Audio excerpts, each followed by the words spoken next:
There is a hunger within you, a hunger the world has taught you to name in many ways. Ambition, desire, the pursuit of happiness. And you have faithfully tried to feed it with what you were offered. You built a life, chased goals, accumulated experiences, connected with hundreds, perhaps thousands of people through glowing screens. You followed the map they gave you, a map that promises an oasis of satisfaction just over the next dune, the next achievement, the next notification. But in the quiet of the night, when the noise of the day settles and there's nowhere left to run, you feel the truth. The hunger hasn't subsided. In fact, it seems to have become more subtle, deeper, almost like an ache in your soul. It's the paradox of our age. We are hyper-connected, yet we feel profoundly alone. We have access to all the entertainment in the world, yet we feel an existential boredom. We perform an interesting life for others, but inside, we feel a rift, a dissonance, as if the character we play is drifting further and further away from who we truly are. This feeling is not your mistake. It is not a sign that you are ungrateful or defective. It is the most honest symptom of a healthy soul, reacting to a sick environment. You were taught to fill every second of silence, because silence isn't productive, it isn't monetizable. Your inner void has become a commodity for an economy that profits from your distraction. Your longing for connection has been channeled into platforms that measure your worth in clicks and likes. Your search for meaning has been diverted to the consumption of products and experiences that promise to complete you, but only leave you hungrier. You are not going crazy. You are just beginning to wake up to the reality that the map everyone else is using leads nowhere. The great explorer of the psyche, Carl Jung, saw this hunger not as a superficial appetite, but as the manifestation of the totality of our life force. He called it libido, not in the narrow sense of sexual desire, but as the primordial force of life that pulses within us, our impulse to grow, create, and become whole. He understood that this energy, like a mighty river, needs to flow. When it is consciously directed, it irrigates our lives with purpose, creativity, and joy. But when it is blocked, denied, or, as happens in our culture, channeled into narrow and inadequate outlets, it doesn't disappear. It accumulates in the subconscious of our psyche. In what he called the shadow, this repressed energy ferments, gains strength, and emerges in distorted ways, as anxiety, as compulsion, as an obsession that seems to control us. There is an archetypal symbol, a primordial image that perfectly describes this state. It is the image of the Ouroboros, the serpent that bites its own tail, forming a closed circle. Look at this image. See the frantic energy of the serpent, its desperate quest to be satiated. But its mouth is full only of itself. It is a closed system of desire and consumption that leads to no real nourishment. It is the cycle of endless scrolling, the next episode, the empty encounter. It is the image of our civilization, and perhaps the image of your own pain. An immense effort, a constant race that only brings you back to the starting point each time more exhausted. The serpent is blind. It doesn't see that freedom lies not in biting harder, but in letting go of its own tail and finally looking at the empty space that exists in the center of the circle. And that is what brings us here, to this moment. The possibility of letting go of the tail. The courage to ask the question the serpent cannot. And the question that must guide us through our journey together, not as an accusation, but as a lantern in the darkness, is this: Has my relentless search been a movement toward genuine pleasure? Or has it been a desperate flight from the silent abyss where my true soul, my true meaning, patiently waits to be found?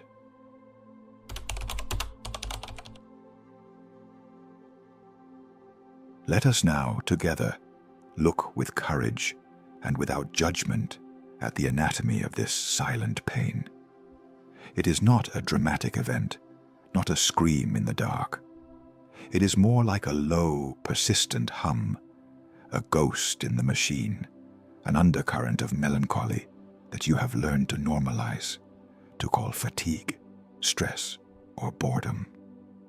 It is the texture of modern life for the sensitive soul. Think of your rituals, the hand that reaches for the phone at the first moment of quiet, the thumb that moves almost of its own accord, scrolling, searching for something it never finds. The next episode that starts automatically, filling the precious space where a reflection could be born. Each of these actions, these micro-gratifications, functions as an anesthetic. It is a ritual of numbing. You are not seeking genuine joy in these moments. You are, most of the time, practicing an act of self-medication for an existential wound that no one ever taught you how to care for. Please understand, this behavior is not a character flaw. It is not laziness or a lack of discipline. It is a profoundly human survival strategy. It is your psyche, in an ingenious way, trying to regulate a state of pain and disconnection for which the external world offers no real remedy. It is a cry for help disguised as boredom.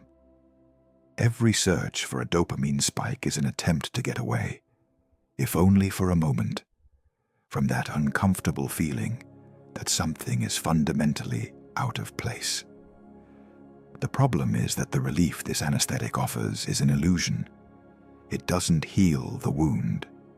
It only prevents it from being felt for a moment, and in doing so, allows it to fester in silence.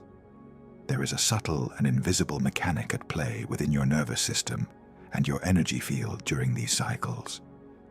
Think of your consciousness as a deep, crystal-clear lake. In its natural state, you can see all the way to the bottom. You can see the life that dwells in the depths, your wisdom, your intuition.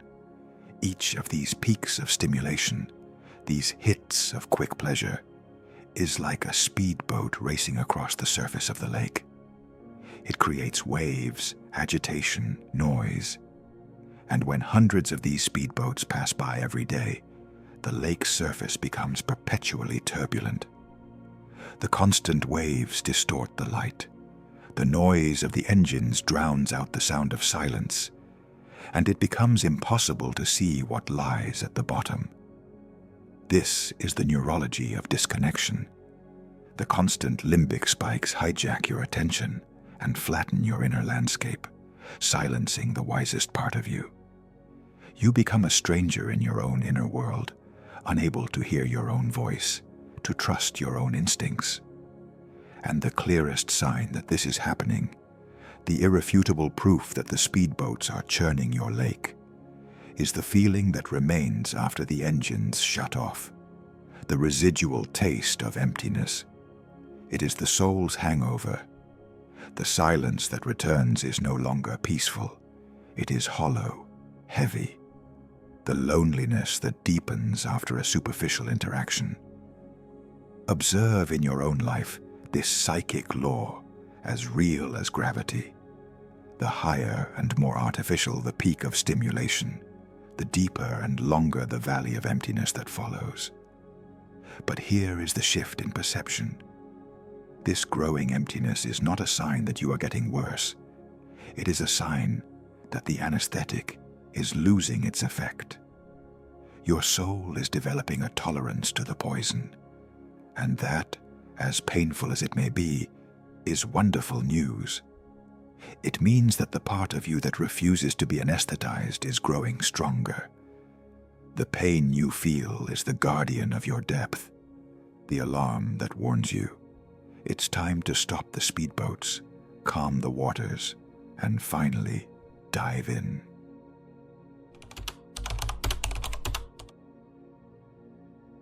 To take the next step on our journey, we need to reclaim an ancient wisdom, a truth that has been deliberately obscured by our modern culture. In its fear of all that is deep, wild, and uncontrollable, the world made a grave mistake. It took the totality of your life force, your inner creative furnace, and convinced you that it was dangerous and had only one acceptable, albeit compulsive, outlet. It taught you to confuse your libido with lust. The distinction that Carl Jung offers us here is not merely academic. It is an act of liberation, a reclaiming of your energetic sovereignty. Libido, in its essence, is not just carnal desire. It is your sacred fire. It is your fuel for life, the force that impels you to create, to connect deeply, to seek meaning, to heal, and to become the most whole version of yourself. It is your adaptive engine. Lust, on the other hand, is merely a symptom, an energy leak. It is what happens when all this immense and sacred force is pushed through a crack, a compulsive escape, for an energy that has been dammed up and has not found its true purpose. It is the sound of a mighty river trying to pass through the eye of a needle. It is the heat of your furnace being wasted to light cigarettes, instead of forging the sword of your will or the chalice of your heart. The modern world in many ways benefits from this leak. A population that channels its life force into compulsive consumption is a docile and controllable population. Reclaiming your libido is therefore a revolutionary act. You are not here to extinguish this fire. To extinguish this fire would be to extinguish your very essence, to agree to live a life in shades of gray. Your mission is something else. It is to become the alchemist of your own soul, the master of your inner furnace. There is a way to transmute this energy, to redirect the river consciously. It is not a fight, but a dance of mastery. Imagine this wave of desire rising within you, strong and, at times, overwhelming. Instead of acting on it or fighting it in a battle that only creates more tension, you can do something radically different. You can honor it with your presence. By closing your eyes and anchoring yourself in your breath, you can, as you inhale slowly, feel this energy, this fire, being gently pulled from the base of your body, rising up your spine, and concentrating in the center of your being.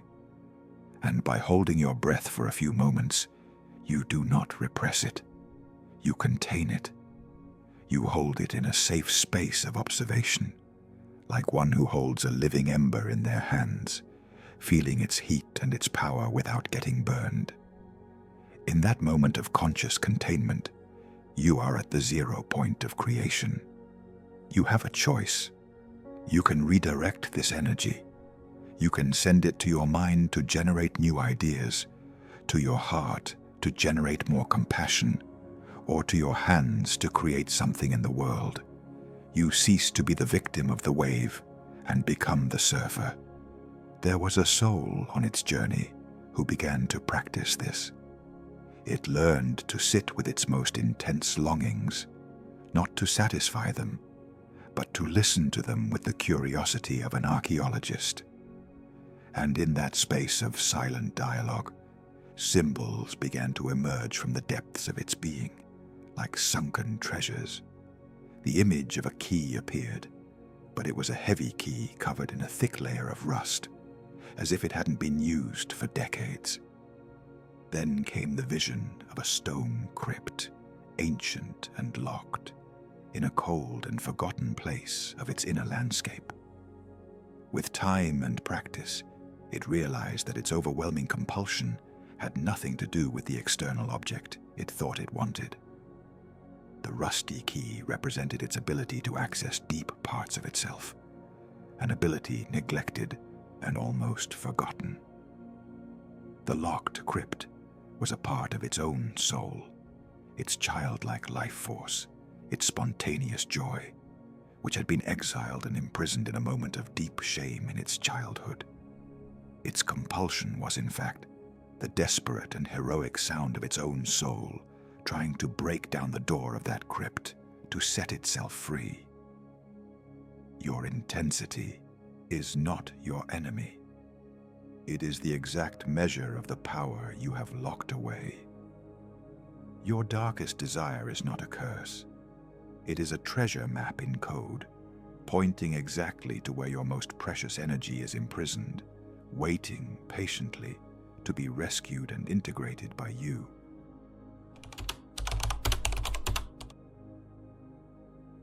Now we arrive at the heart of the great secret, at the turning point of your entire inner journey. To take this step, we must confront the greatest taboo of our culture, the deepest phobia of the modern soul, the fear of the void. Our society has a true horror of the vacuum, the horror vacui, the horror of the unfilled calendar, the empty inbox, the silence between two people. You have been conditioned to see the void as an enemy, a sign of failure, an abyss of depression and uselessness, to be paved over with productivity, entertainment, and noise at all costs. But what if this is the biggest and cruelest lie you've ever been told? What if the void you so avoid is, in fact, a womb? Think about the radical difference between these two images. The tomb is the end. It is the past. It is the decomposition of what has been. It is static and lifeless. The womb, on the other hand, is the 0 point, the absolute beginning of everything. It is a space of fertile darkness, silent and warm, pulsing with infinite potential. It is the sacred place where life is gestated in secret before it can come into the light. Your chronic feeling of not belonging in this world perhaps comes from this very place.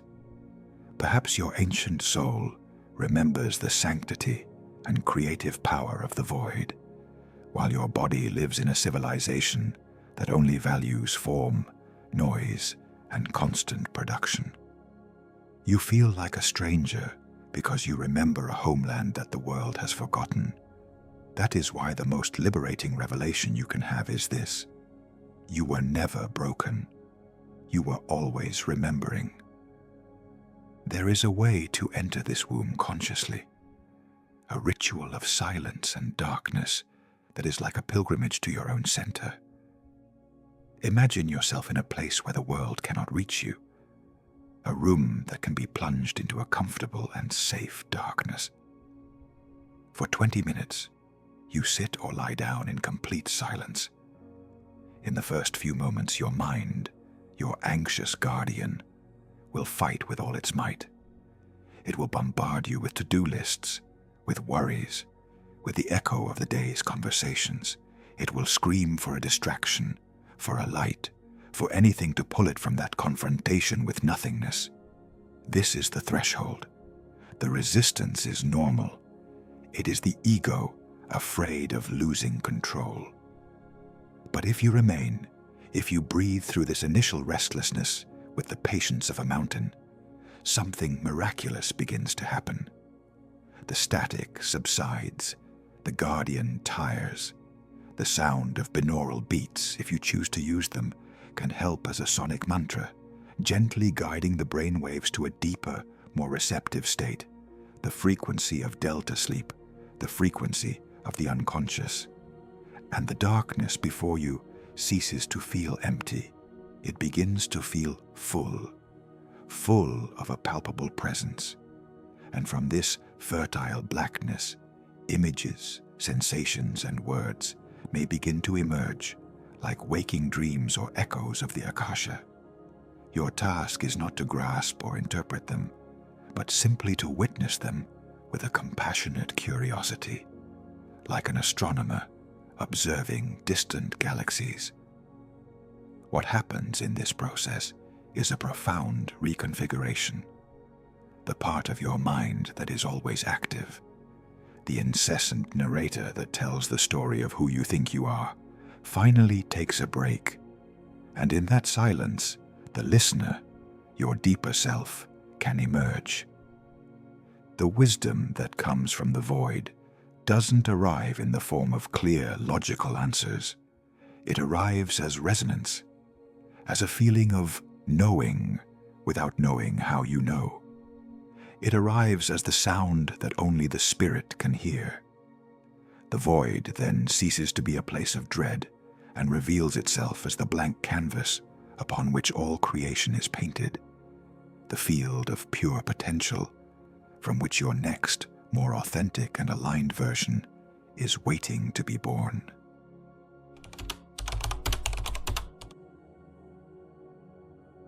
To walk through the creative void, to truly inhabit that space of power, we cannot arrive trying to be pure or perfect. We need to bring all of our parts with us, especially those that have been exiled into darkness. The encounter with the shadow is not an optional step for the brave. It is the mandatory portal to true spiritual maturity. This is where the real healing happens. Embrace this truth in every cell of your body. Your pain, your shame, your compulsion are not your enemies. They are the parts of you that still remember your totality, your lost integrity. They are guardians of a treasure, of your lost gold. Avoiding the shadow doesn't make it disappear. It only forces it to project outward into the world, poisoning your relationships, or to turn against you, sabotaging your happiness. The only way out is in. There is an ancient alchemy, a sacred process of transformation in 3 movements that teaches us to transform the heavy lead of our pain into the brilliant gold of our integrated consciousness. The first movement of this alchemy is that of confession. In a moment of complete solitude and safety, you take a pen and paper and give a voice to your most unacceptable desire, the compulsion that shames you, the yearning you hide from the world, and most of all, from yourself. You describe it with brutal honesty, not to punish yourself, but to finally stop running. Then, standing before a mirror, in an act of supreme courage, you read these words aloud, looking deep into your own eyes. Feel the tremor in your voice, the chill on your skin. This is the moment of radical truth, the act of naming the shadow, of bringing it from the darkness into the light of your own consciousness, begins to dissolve the toxic glamour, the hypnotic power that secrecy gives it. You are saying to your psyche, I see you. You are a part of me. I will no longer abandon you. The second movement is that of containment. The paper where your truth was written is then folded with intention, sealed as a sacred pact with yourself. In a safe place, you offer it to the fire. As you watch the flames dance and consume the words, understand that you are not destroying the energy. You are liberating it from a distorted and painful form. It is a transmission. The fire purifies. The ashes that remain, the essence of that now neutralized energy, are carefully collected. They are then mixed with a pinch of salt, the ancient symbol of purification in the earth, and stored in a small vial, a container. You have just created a talisman of integration. This symbolic act is a powerful message to the oldest, most instinctive parts of your brain. It signals to your limbic system that this impulse is no longer loose and dangerous, but is contained, honored, and safe within a sacred space you have created. It is not repressed, it is integrated. The third and final movement is that of convergence. The next time the wave of that compulsion rises with all its force, and it will come, for healing is not linear. You do not panic. You do not follow it blindly, nor do you try to fight against it. You have a third option. You pause. You hold your small vial in your hands, feeling its weight, its reality. You take a deep, slow breath. And as you breathe, you evoke the memory of that moment in front of the mirror, the image of your own eyes acknowledging your deepest truth. This simple act of presence creates a bridge, a neural and spiritual connection between your conscious will and the subconscious memory of the impulse. You are meeting the wave with awareness. Each time you do this, the power of the compulsion diminishes, not because you're killing it, but because you are reabsorbing the energy that fueled it. The energy that was once used in the internal conflict now becomes available for your life.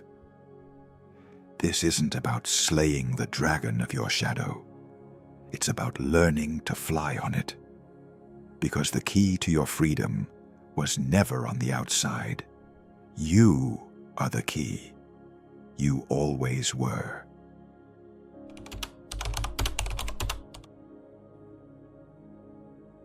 Your personal journey, with all its pains, confusions, and longings, is not an anomaly. It is part of a much older story, a story that is encoded in our blood and in our bones. It lives in what some traditions call the Akasha, the memory field of the earth. The ancient myths are not just fairy tales for children. They are technologies of the soul, neuro-spiritual scripts that describe, with symbolic precision, the stages of our own inner evolution. And there is no myth that better describes the journey of the modern soul than the quest for the Holy Grail. The story of the Knight Parsifal is your story, and it begins with a failure. On his first visit to the Grail Castle, Parsifal is young, strong, and full of potential, but he is blinded by a lust for triumph. His eyes do not seek truth, they seek glory. He enters the hall and sees the wounded king, the archetype of our own pain, our paralysis, our disconnection from vital power. He sees a desolate land, a lifeless kingdom. He feels the heavy atmosphere of unresolved suffering. But in his egoic quest for recognition, he remains silent. He follows the rules, but he doesn't listen to his heart. He fails to ask the question that is born of genuine compassion. And by failing to connect with the pain before him, by not recognizing the wound as his own, the Grail is denied him, and he is cast out of the castle. What follows in the story is the part that perhaps resonates most deeply with your own experience. Parsifal spends years, some say decades, wandering through the wasteland. He loses his shining armor, his horse, his faith. He becomes a nobody, a wanderer, cursed by his own silence. This is the image of the dark night of the soul. It is the feeling of being lost in a meaningless world, of carrying an invisible burden. It is the deep pain of feeling completely forgotten by the universe. It is in this state of complete emptying, of total failure of the ego, that grace can finally operate. He doesn't find his way back through his strength or intelligence, but through his surrender. He is found. When he returns to the castle, he is no longer the shining knight. He is a humble man, broken by life. His arrogance has been dissolved by suffering. And this time, when he sees the wounded king, he doesn't see an obstacle to his glory. He sees himself. He recognizes the pain. And from a place of deep empathy, he finally asks the question that heals himself and the kingdom. Whom does the Grail serve? This question is the turning point of all human consciousness. It is the shift in focus from the ego to the soul. It is the transition from, what can I get out of this, to, how can I serve life? It is the end of the search for fulfillment and the beginning of the offering of oneself. And here, the greatest secret is revealed. The symbolic lesson of the Grail. The power of the Grail, the most sacred object, does not come from what it contains. Its power comes from the fact that it is an empty cup. It is a perfect vessel. It is precisely its emptiness that gives it its infinite power, for only an empty vessel can receive the divine elixir, grace, wisdom. Your soul, deep down, does not long to be filled with more pleasures, more achievements, more information. It longs to become the vessel itself. It longs to be emptied of all that is not essential, so that it can be filled by the mystery. The void that you feared is, in fact, your own inner Grail waiting to be rediscovered.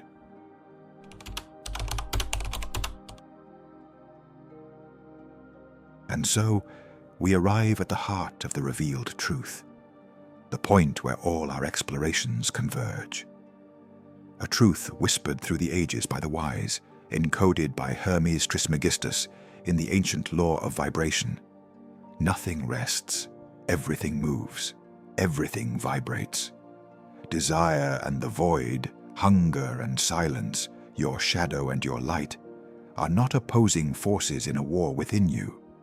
They are merely different oscillations of one and the same field of consciousness. They are frequencies, and it is your mastery of your own frequency, not of the speed of your life, that determines the quality of your experience. Your peace will not come from running faster, but from learning to tune in deeper. Lust, compulsion, the desire that drags you along. They pulse at a high yet shallow frequency. It is like a stone skipping across the surface of the water. A lot of agitation, but it never penetrates the depths.